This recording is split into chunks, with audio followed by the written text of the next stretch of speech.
I want to have tacos. Let's go get tacos, Dave. And so we rolled together, jumped into the car. And so we drove for about 20 minutes, right, to what I thought was going to be a restaurant. Instead, Dave pulls over into an abandoned parking lot. Kills the engine, looks over at me and goes, "All right, dude, we're here." I was like, "Where? At my murder scene?" It's like, "No, dude, we're getting tacos over there." And he points, and in the corner of the parking lot was a truck. Right? A food truck, yeah, which I've now learned is quite common in America. In fact, some of the best food you'll find at a food truck. But at that moment in time, you have to forgive me, I was a little bit apprehensive. Okay? Yeah, I just wasn't quite comfortable with the idea of getting my food from an establishment that would not be there the next day. I feel like there's a certain level of accountability that comes with permanence. Dave was adamant, though. He's like, "Dude, you gotta get it from a truck, dude. That's how you know it's real." I was like, "All right, well, let's just get this over with. Let's do it." So I hop out of the car, walk up to the truck. And it was definitely a taco truck, because there's a sign above it flashing that read, "Tacos. Tacos. Tacos." And by the way, weird piece of trivia about me as a person. I hate signs that flash but don't change. Yeah, I always feel like a sign shouldn't be allowed to flash unless it intermittently changes to some other information. Otherwise, I think that's wasted suspense. It should be illegal. Because it always catches my eye, and then I wait for something else, like tacos, and tacos. And what else? Tacos. Anything else? Tacos. Just stay on tacos! Anyway, now I'm irritated. I walk up to the truck, and as I get there, this little dude pops out, and he was in a completely different mood to me. You could tell. He just popped his head. I was like, "Hey, how you doing, man? You want some tacos?" I said, "It would be awkward if we didn't." He says, "What? Oh, yeah, of course, man, of course. But you never know. Maybe you want something else, yeah?" I said, "Oh, what else do you have, my friend?" He said, "No, nothing, man. It's a taco truck." I said, "Oh, thank you. Thank you. That's a moment of my life I'll never get back. Thank you very much." I said, No, calmate, man. I'm just saying, you know, I don't want to waste your time. You want tacos? Let's do tacos. How many tacos you want, my friend? I said, "Well, I don't know how many tacos to get, sir. I've never had tacos before." So you've never had tacos? I said, "No, I have." "You've never had tacos?" He's like, "Oh, you should meet my friend Dave." Because like, I'm not going to order food when I don't know what it is, okay? I don't know what the quantities are. I don't know what tacos are. I don't know what taco is. I don't know what taco be, okay? What do you say? How many do you get? Because just now I'm going to be like, "Give me 5. What if tacos like little pigs or something? I'm like, "Give me 5. Next thing I'm walking home with this, wee. And that's how I started my farm. Like I have no clue what these things are. So I'm like, "Yo, man, I just want to try the food. Just give me enough to try." He's like, "Okay, you just drank it out. 2 tacos is enough, my friend." I said, "Okay, then give me 2 tacos. He's like, 2 tacos, coming up." Guy goes to the back, starts preparing the food. I have no clue what's coming out. Comes back a few minutes later. He's like, "Hey, my friend, your tacos are ready." I said, "Oh, thank you, man. Thank you very much." He's like, "Yeah, you want a napkin?" I said, I'm sorry, what?" I said, "Do you want a napkin?"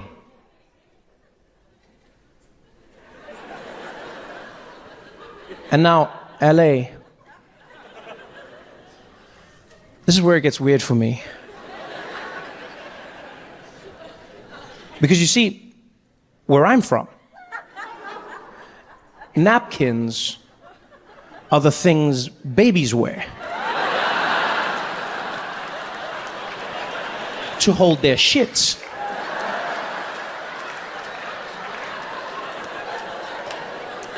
The thing for your mouth we call a serviette.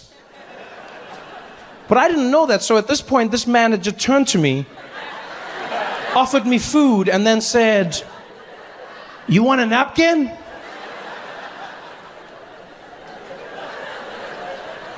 I said, I'm sorry, I'm confused. Why would I want a napkin? So, "You know, man, for the mess afterwards."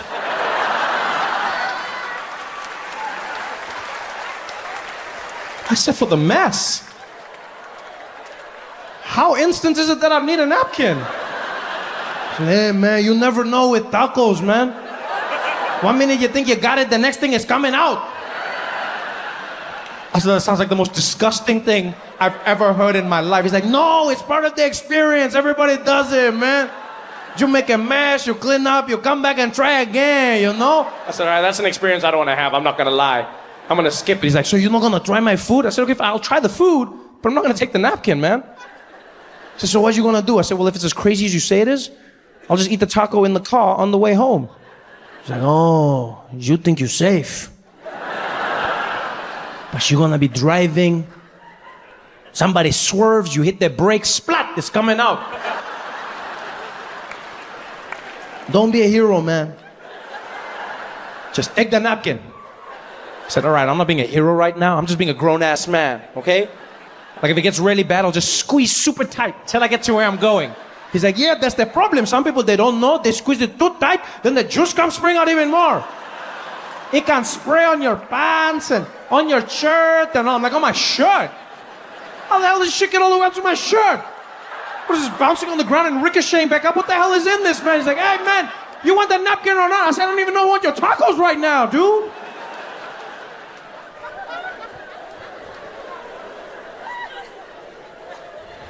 So much stress.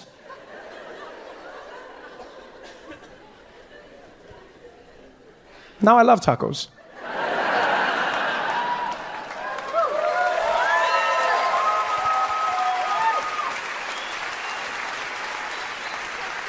Yeah. I love tacos. I love Mexican food. I love Mexican people. I don't even know what it is. I think it's just people, we have a connection, you know? I don't know, South Africans and Mexicans or something. People from shithole countries, we have this thing.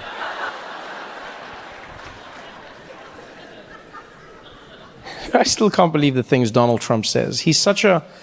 For me, Donald Trump is an emotional paradox, I'm not gonna lie. You know, logically, I can process him. Emotionally, I struggle. On the one hand, I will admit, I wake up many days terrified at the notion that he's president of the most powerful nation in the world. But I also must admit, I wake up many days knowing he's going to make me laugh. Yeah, there's terror and there's joy, and I don't know how to feel. You know what it feels like sometimes? It feels like there's a giant asteroid headed towards the Earth, but it's shaped like a penis. Like, I think I'm gonna die, but I know I'm gonna laugh.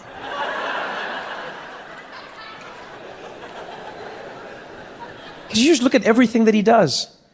The world we now live in because of him. Like, you realize we're living through history. You know, this will never happen in our lifetimes again. We're living through a time when we're all learning about the presidency at the same time as the president. That's never happened. How wild is that concept? You wake up every day reading the news, and you're like, wow, I didn't know that. And somewhere at that exact same moment, he's reading the same news going, wow, me too. And nobody knows where it's going to lead. Nobody knows what he's going to do. All we know is that he wants his wall. He wants his wall. Donald Trump wants his wall.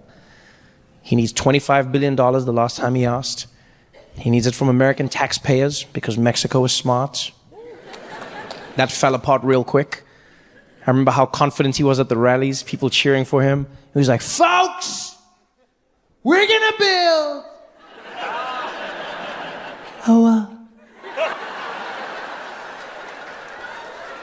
We're gonna build a wall, folks. Who's gonna pay? Mexico. And Mexico was like, we ain't paying for shit, man.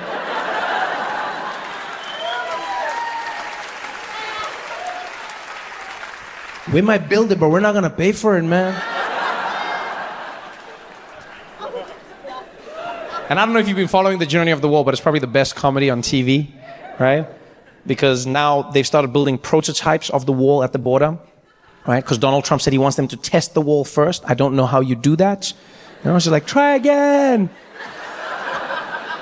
And because this is the prototypes, Donald Trump now has specifications for the wall. He now says he wants the wall to be made out of concrete, but he also needs the wall to be see-through, right? And the reason the president wants the wall to be see-through is because he said he's afraid that drug dealers from Mexico are going to shoot bags of drugs over the wall and it's going to hit Americans on the head as they walk by. So he needs the wall to be see-through so that Americans can see the drugs coming and catch it. Now, I'm not gonna lie, I don't know what a see-through wall is, but at this point, I'm just worried that a contractor's gonna come along and trick the president. He's gonna take him to the border and be like, there it is, Mr. Trump, your invisible wall.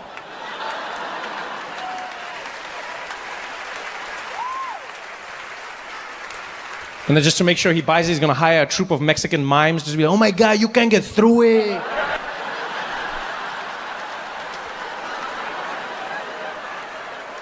It works. Like the mind of Donald Trump. Oh, the other idea he had for the wall was he said America should build the wall out of solar panels. That's what he said. He said America should build the wall out of solar panels because that way the wall would generate electricity and pay for itself. Yeah. Now, I'm not gonna lie, that's a good idea, right? It's a good idea. Unless you know anything about solar panels or the sun or walls.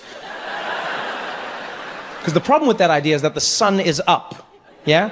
We all agree on that? We're still on the same page there, yeah? The sun is up, right? A solar panel wall is not gonna work because a wall is like this. So technically it's facing down. So unless you have like a really swaggy sun that's like, yeah, I shine real low, B, it's not gonna work for you. The only way it works is if you take your border solar panel and lean it at an angle to get the sun's rays. But if you do that, now you've just created a giant ramp for Mexicans to shoot into America. It's like, órale!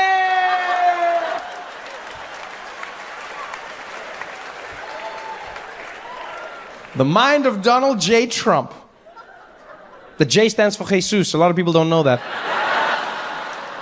Yeah, a lot of self-loathing. Dream since I started stand-up comedy, doing a special in New York City. This is it. This is it. New York, New York. Yeah, New York. I'm walking over here. That was all I thought New York was before I came here. I just thought it was a city of people almost getting run over. Just everyone walking into the street, a taxi rolling up, slamming the hood. I'm walking over here. What's wrong with you? You want some coffee? I didn't even know what that meant. All I knew was one day I was going to go to New York City. And I too was going to almost get run over by a car. I had a dream and I set out. And you know what? It's a lot harder than it seems. You know, in the movies, they make it look simple. They make it look like you run out, the car almost hits you, you do that thing, you slam the hood and then move on. But it's not that easy. It's all about timing. It's all about timing. It's all about being precise. You have to get out there at the exact same time that the taxi is there so that it stops so that you can hit the hood, right? If you don't have the guts and you come out too late, the car's gone. It's a waste of everyone's time. You just look like a mad person now. It's just like, hey! I'm walking over here. If you come out at the exact time as the car, then you just get run over. That's just pointless. You know, it's like, hey, he was walking over here. What's wrong with you? The worst though is when you come out too early, because that's just awkward for everyone involved. Because you come out and then the car stops, but you can't reach the hood. It's just like, hey! Come here. No, come closer, please. I want to tell you a secret. Come here. No, I'm from Africa. I have a dream. Please come closer. I just want you. I'm walking over here. I love the city. Are you kidding me? New York. My dream was to come out here. As soon as I got here, I was like, this is it. There is an energy in the city that exists nowhere in the world. New York, New York. I love it, everything about it. You know what fascinates me about New York? Is how much people trust the traffic lights. I have never seen anything like it. You must remember, I come from an African country, and all over Africa we have traffic lights, but we don't use them. Right? It's less of a command and more of a suggestion. It's not stop, it's stop. It's almost like, you know what it's like? It's almost like an African traveled the world, saw that other people had traffic lights, and then just brought them back, but didn't know what they were for. Like the guy was just like, guys, we need to get traffic lights, huh? And people were like, what for? It's for the intersection. It adds atmosphere. But no one actually knew what it was about. We don't care about the lights, and we don't trust the lights. But in New York, I've never seen it. People trust that light with their lives. I was walking through the streets one day. I was walking next to this man. I'll never forget this, right? He's standing there on the sidewalk, and the light changes in our favor. And I look to the side, and there's this truck that is barreling down the road. And I'm looking at the truck, and as soon as the light changes, the guy next to me, he just steps out into the road. And so instinctively, I stuck my hand out to protect him. I was like, yo, dude, there's a truck. And he was like, it's okay, we've got the light.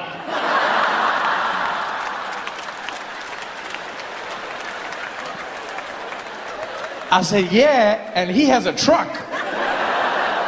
In a game of rock, paper, scissors, you lose. But he was so confident. He was like, it's okay, we got the light. Come on, let's go. And he walked out there. He didn't just walk out. He stared that truck driver down as he was crossing, just looking at him like, I've got the light. I've got the light. You know I've got the light. You know I've got that light. I was running behind him all apologetic. I'm sorry, I'm sorry. I would have stopped. I've never done this before. I'm so sorry.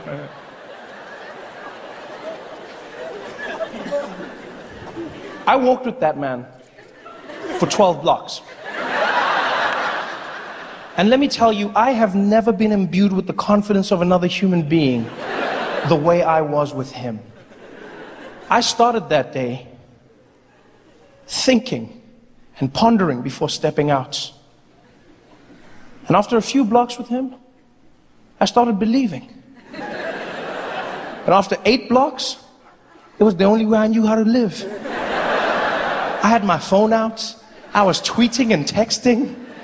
I didn't play games. I'd be looking down, look up, the light would change, and I was out. I didn't care if a truck or a train was coming towards me. I was out. Because I've come to realize in America, if you've got the white man on your side, you can do whatever you like.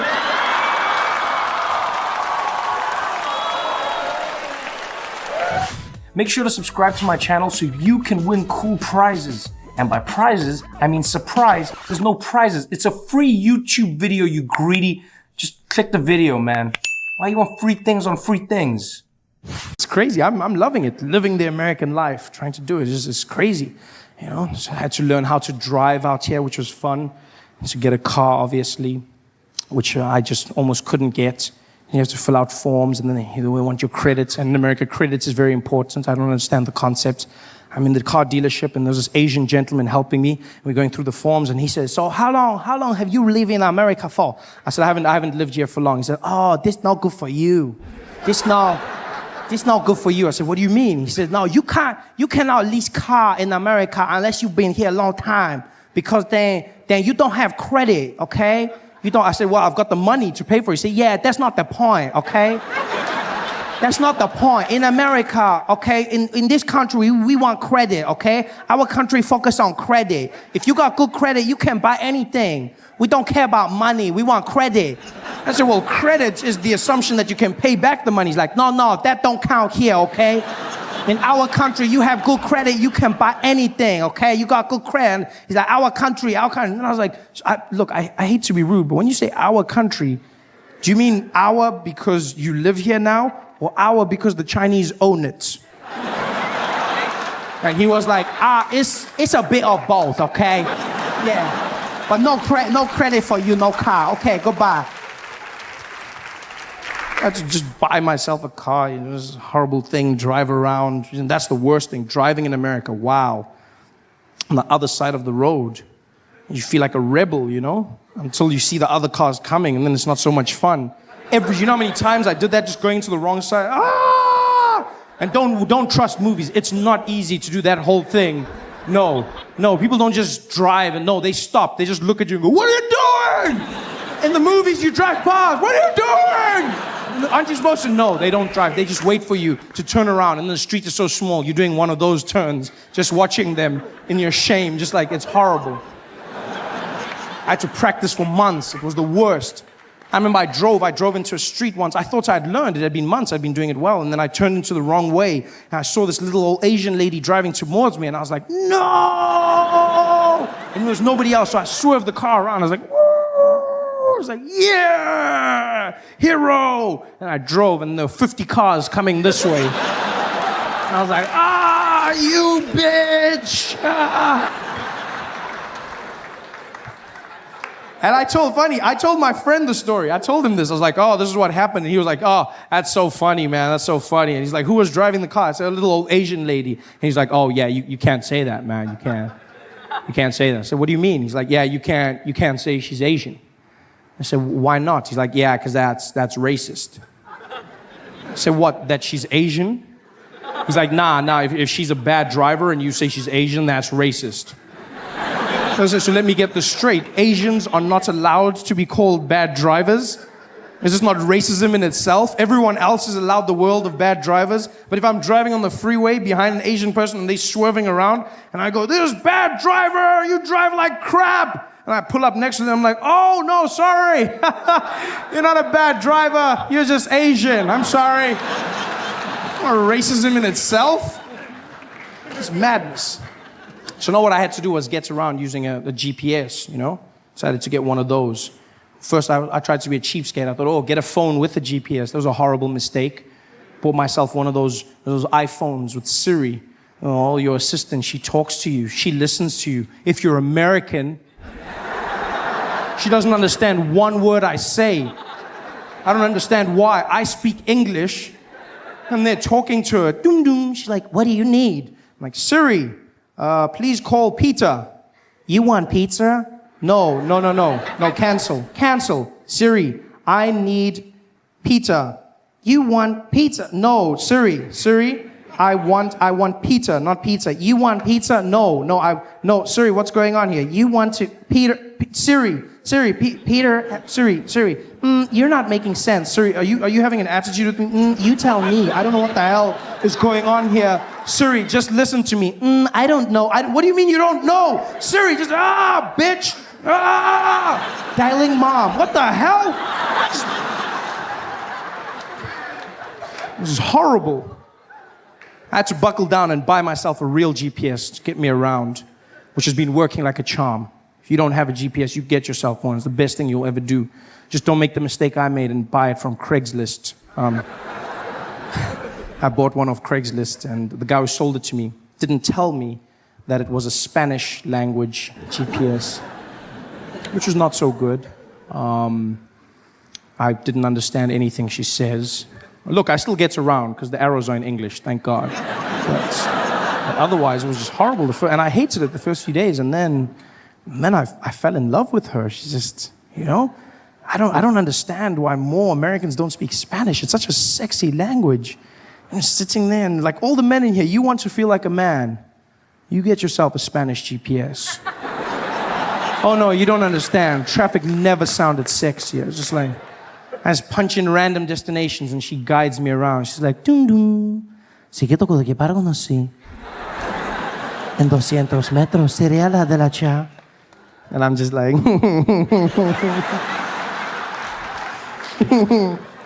oh, shucks, Tom. You say that all the time. This is sexy, She just guides me around. It's beautiful. I love that. I'm going to learn Spanish because of that. Spanish has gone up my list. I had a few languages in Spanish. Spanish was like 6th language. I spoke 4 languages in South Africa. And then the 5th language was going to be Japanese. And then Spanish but now Spanish has gone up. Japanese I've had to pause. Because of the earthquake, there's not that many of them traveling now, so it's sad. There's no one now. There's like walk around the streets, just But Spanish has gone up because I was getting good at Japanese. Don't get me wrong, I was getting really good. I could say, and it's a great language. It's powerful because you speak Japanese from your chest. It makes you feel strong. Hey there. Yeah, very strong. Whereas English you speak from the head and the chest. Do you know what I mean? You speak it head and chest.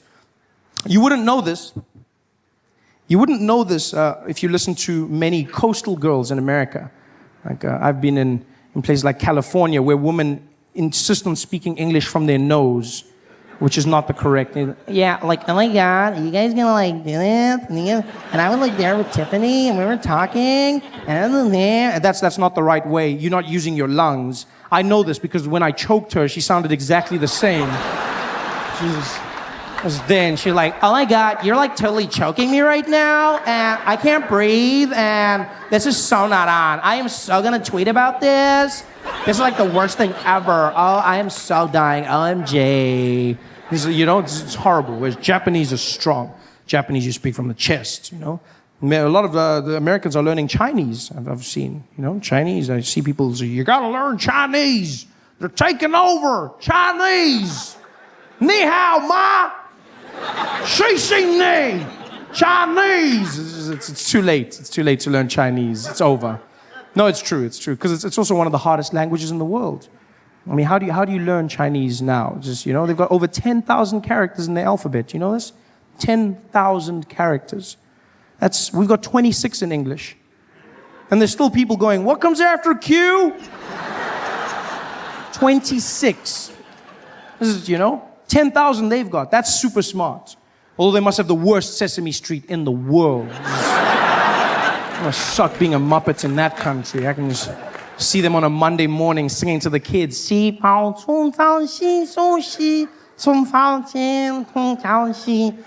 years later. It's just horrible. Horrible. Japanese is easier. 3,000 characters and a stronger language. Hey there. I mean, everything in Japanese is strong. Even the greeting. Konnichiwa. Power. Thank you. Domo. Arigato. Power. Yes, it's a great language. You can say other things as well, like kujire gambare, which means good luck, dolphin. Granted, not very usable in everyday language, but it works, I guess, it works. I could also say other things like, niwa, torigaita, which means, look, the chickens are running around. You laugh, but I've used this successfully on many occasions. By many occasions, I mean once. I was in an airport, standing at the baggage carousel, and this Japanese guy came and he stood next to me. And we're standing there, and I look at him, and I've been waiting for years to speak Japanese. I was super excited. I was like, what? This guy's Japanese. And he's like, I can hear you. I said, oh, sorry, I thought I was thinking. Are you Japanese? He's like, yes, I am a Japanese. I'm like, oh. Konnichiwa. He's like, oh, konnichiwa. Pleasure to meet you. I said, oh, domo, arigato. I said, oh, arigato mashitainamase. You speak very good Japanese. I was like, oh, yeah. So I looked over and I went, kujire gambare. I'm not a dolphin. But thank you for the good luck. I was like, I can't believe this works. I looked over, I was like, oh, niwa, torigaita. He was like, I don't see the chicken anywhere. You speak a very strange Japanese. Where did you learn? I said, I learned in all different places, all over my life. Why do you speak English with a Japanese accent now? I don't know. I get carried away. You freaking me out. I'm freaking out too. You guys have been so much fun, man. Thanks for hanging out. It actually made me realize that there'd been an issue that I've been grappling with for so long. And now finally I had another answer. And that issue was that of James Bond. I'm a big fan of 007, License to Kill. Loved it my whole life. Started with Pierce Brosnan, then went back and watched Connerys and Lazenbys and everyone all the way through to Daniel Craig. And I love James Bond. And